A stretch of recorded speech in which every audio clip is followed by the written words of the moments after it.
แต่วิธีต้มตำของเรา ต้มตำครับต้มตำ เดี๋ยวผมก็เต้าเลยบ่ะ มีเจอ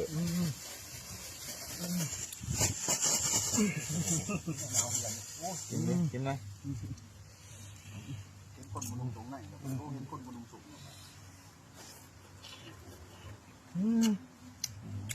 เหลือนี่เนาะยอดมากส้มตำกันโอ้ตำนี่แซ่บโอ้ยกรุบกรับมันก็ต้มปลาเขาไง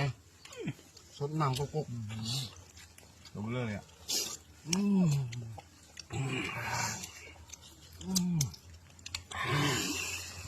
แซ่บหลายแซ่บหลาย เรียบร้อยมีเมื่อปลาเขาอย่าง